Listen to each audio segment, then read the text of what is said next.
In this video, I'll answer the question of how many LSAT prep tests you should take per week.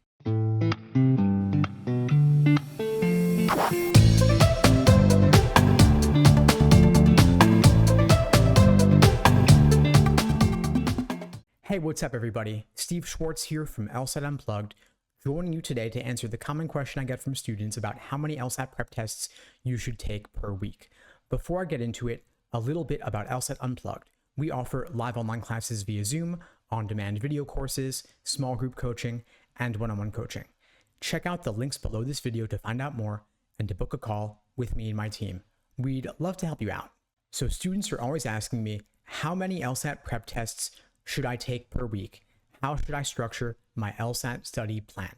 Now, the first thing you should know is that LSAT prep tests should not be taken at the beginning of your prep without having done any prior studying, because cold diagnostics are oftentimes just discouraging and they don't really tell you anything valuable. They simply tell you that you haven't studied for the LSAT yet, and those results are oftentimes discouraging because students mistake them as indicating their potential, when in reality, of course, it's not going to go well because you haven't done any studying yet, but you can improve significantly when you build that foundation first. So in the initial phases of your LSAT prep, in the first couple weeks, the first month, I would not take a single LSAT prep test yet. Instead, I would focus on building that foundation first, reading LSAT prep textbooks, watching course lesson videos, joining live prep classes via Zoom, and then once you've built a strong foundation, then you start integrating timed work into your prep. First, individual timed sections, followed by full-length timed prep tests.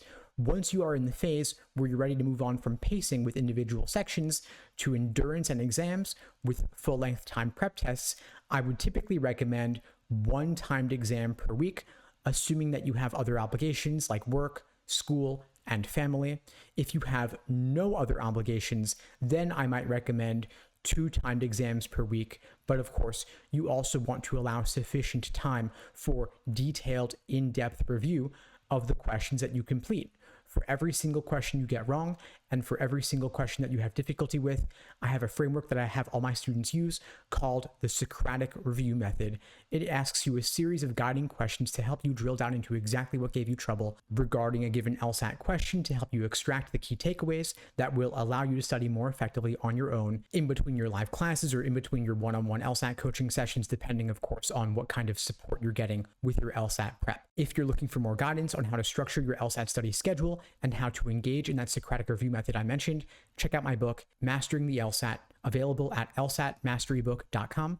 I go into plenty of detail about how to lay out your LSAT plan and how to review properly to make sure you're getting the full value out of the LSAT prep tests you're completing, to make sure that you will see the gains that you're expecting given the work that you're putting in. So again, to recap, 1 timed exam per week, assuming that you have other obligations. Otherwise, 2 timed exams per week, assuming that you have no other obligations and have sufficient time in your schedule to engage in that detailed review that I mentioned before. Now, which LSAT prep tests should you complete in your LSAT study plan?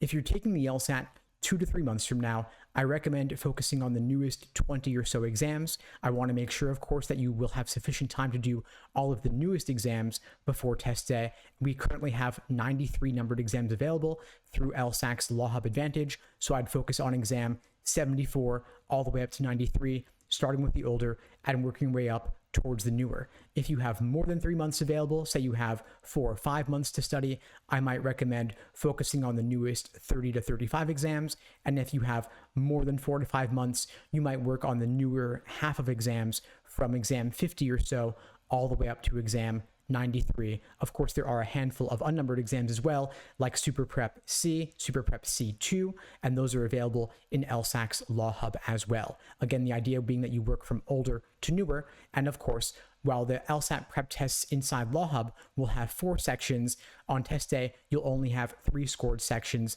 plus 1 unscored experimental section.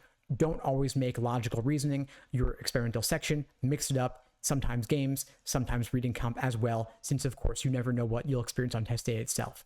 Anyway, folks, that's all for now. I hope you found this video helpful. If you did, please do me a favor and share it with someone who needs to see it. I don't do any advertising for this channel. I rely only on word of mouth to help get the word out, and you sharing this video really does make a difference. In the meantime, I'll wish you all the best and take care.